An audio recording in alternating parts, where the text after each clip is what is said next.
I imagine if you do get lost in a state forest that you can always look for power lines, because obviously the power lines have got to go somewhere. So if you follow a power line, I guess eventually you would get to some kind of civilization. Or is that a telephone line? I think those are telephone lines. But same difference, right? They're not going to have telephone lines that don't go anywhere. Protecting something with this fence. It does say something. QR code on it. I just don't feel like getting out of my car right now. It says this area is Penn State Research Site. Please do not disturb this area.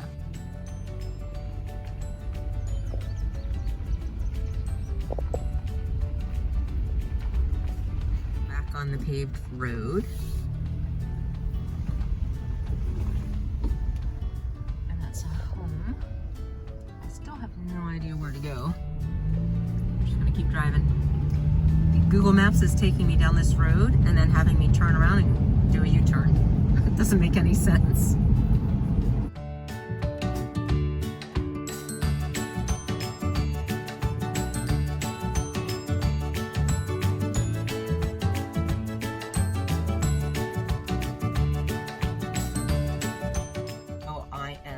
I've Google mapped to the state park. Because we're on a ridge, I'm about 26 minutes away from the state park.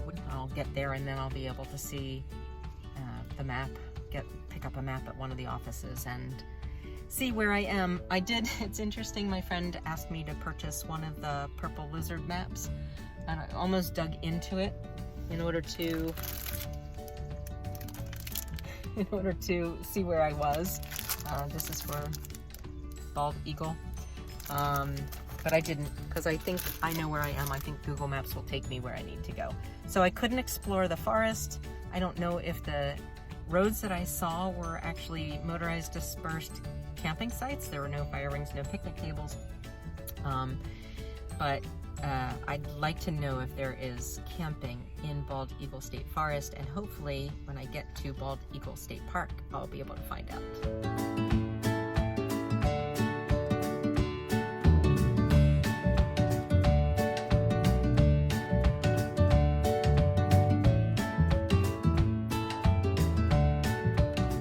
Mountain is right there. I mean, it starts right there. You could walk right up to it and touch it.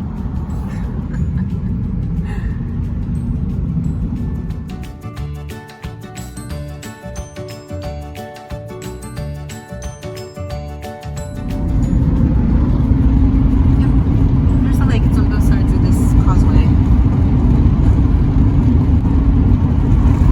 Beautiful. Oh my God, gorgeous. Modern camping.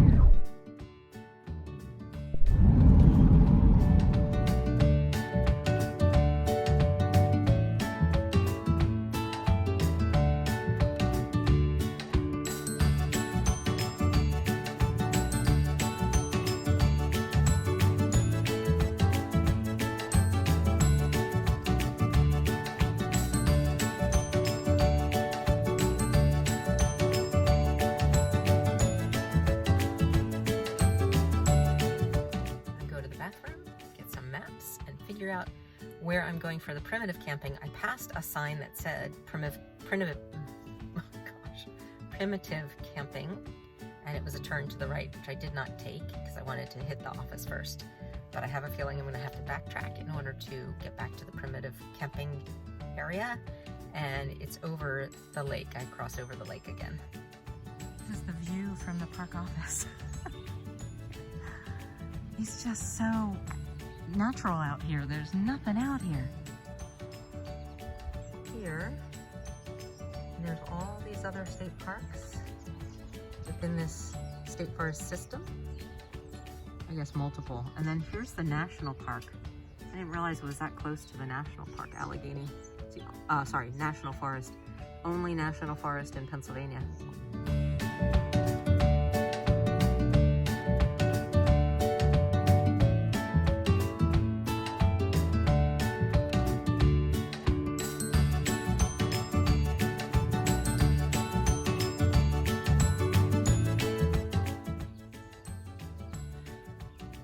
Campground. Ah, it's right on the lake. That's awesome. I didn't know that when I booked it.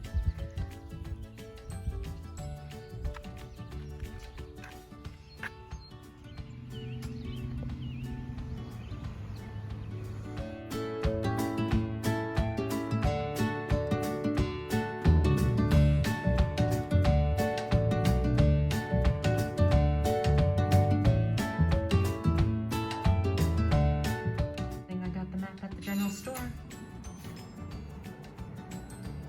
All-purpose bathroom.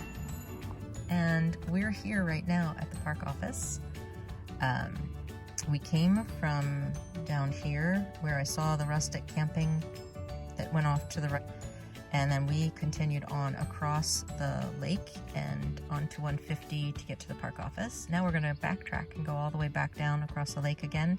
I'm going to pull into Mill Street and check out this picnic pavilion, which looks like it's right on the water, which looks like a great place to eat lunch. And they have flush toilets and potentially, I don't know if they have showers, but they have a modern bathroom here. And then I'm going to go and check out our campsite. I think check-in is at 3, so I'm very early, but they sell firewood right here at the campsite, right next to the camp host. And I'm going to go in and check out the campsites, and if they are available, then I'm going to go ahead and set up camp. Very calm and peaceful here, and it just makes you want to do absolutely nothing, just kind of meld into nature and sit and just sit and listen.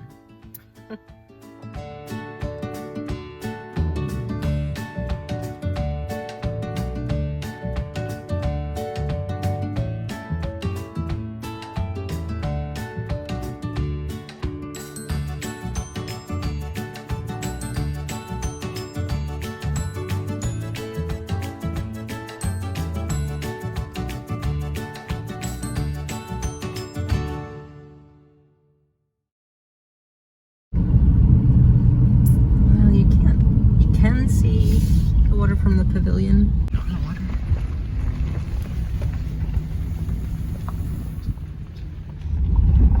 These are the modern bathrooms.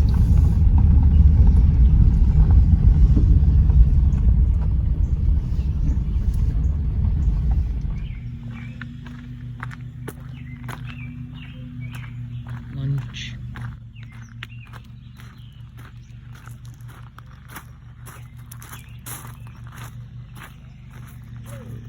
There's some snakes here.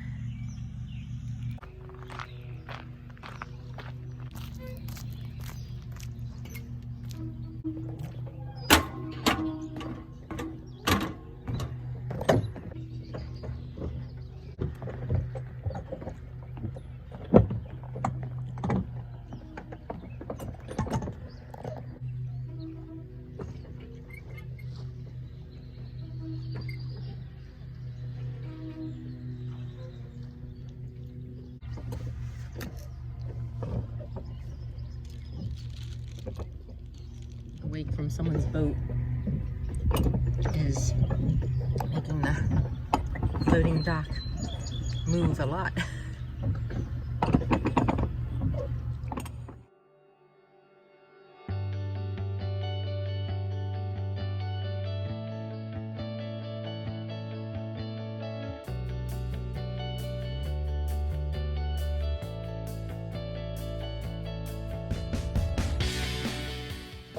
Like someone lives right there. This is the boat launch, and it looks like we're in their front yard.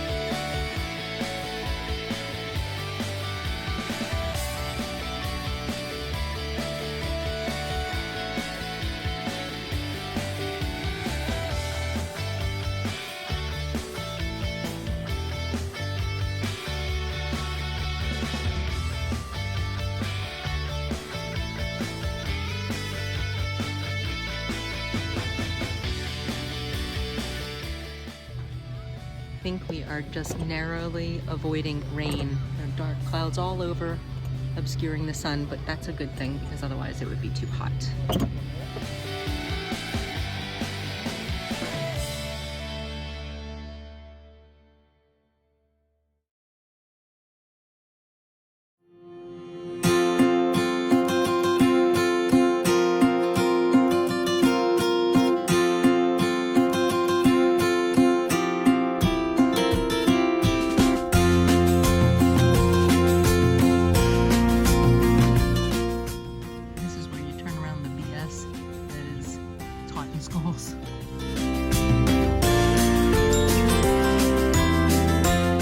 Guys, this is the worst campground, especially a rustic campground, that I've ever seen in my life. They are right on the road. There is no privacy. There is no place to park, for God's sake. These are awful. And they're walk-in sites, I get it. I did call the office and asked if there was parking available at the sites, and they said yes.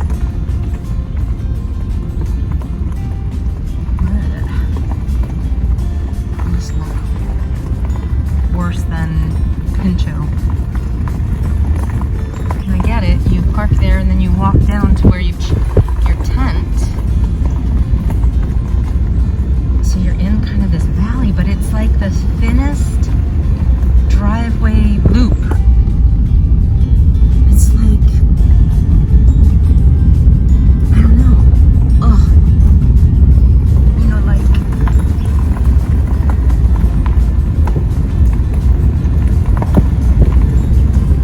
I mean, you're in nature, that's for sure.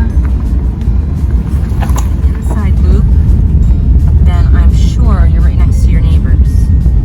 Even the outside loop, I mean, look how close these campsites are to each other. There's just nothing private. There's a lot open, so if we don't have parking at our sites, then we can switch to a different site, I'm sure.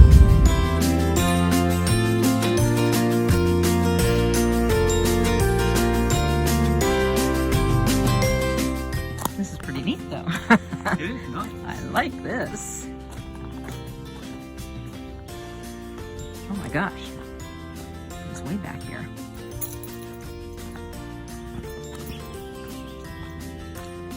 Wow. The thing is, I don't think even when you're back here, you're right next to your neighbor. I don't like that.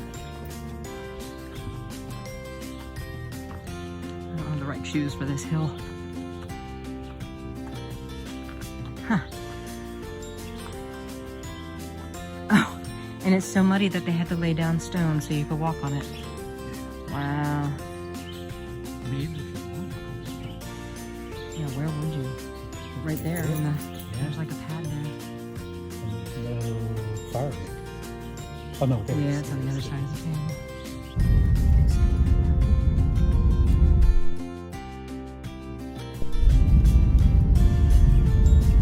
This is what I don't like about campgrounds. Goodbye wood though. Doesn't look like it's dry though. No, it doesn't. Okay, so it's Oak Loop 1 through 53. Should we just swing around Yeah, that? why not? Oak Loop. Oh, this is one way also. Yep. Yeah. So of the types of campgrounds, this is not what I enjoy at all. This is what my usual. Yeah, well. Stay on the road, Santina. One right after the other. Look at that little guy. Yeah, no, well, that's a off-road. Is it really? Yeah, it is. Alright, one loop, you've seen them all. Yeah. I doubt that there's anything different in any of the other loops.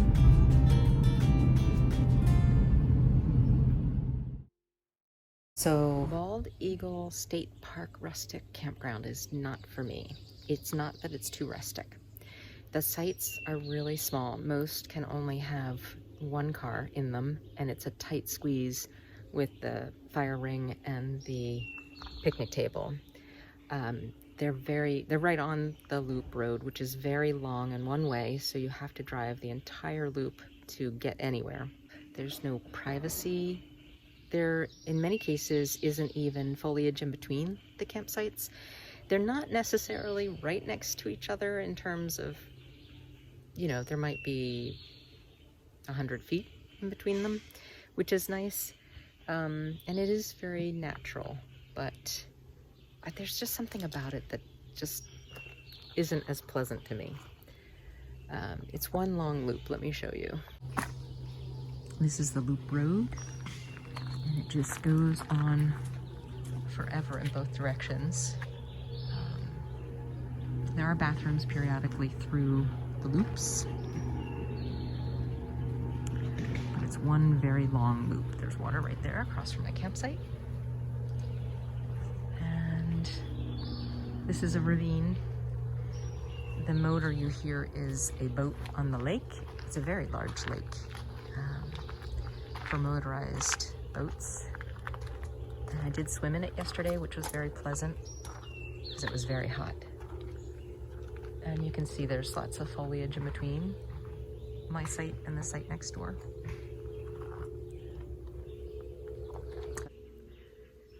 But you have to drive to any activity you want to do. There's a hiking trail along the lake, but it's not right next to the lake, so you don't get a lot of view of the lake, and it's probably not very well traveled, so it was kind of overgrown a little bit. It was fine, but on such a hot day, it was humid and hot and very still, no breeze, and so I got very warm and was uncomfortable, and it was very refreshing to take a dip in the lake.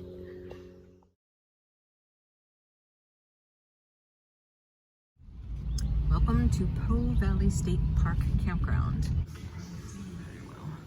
And this is the lake. Fairly large beach. Pretty. Bye. Must be nice to be able to just go anywhere. Oh wow.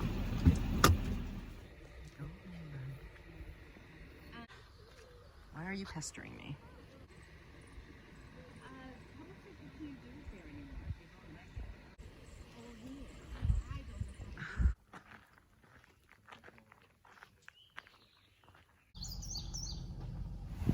And you know, the camera just doesn't show how steep the drop off is.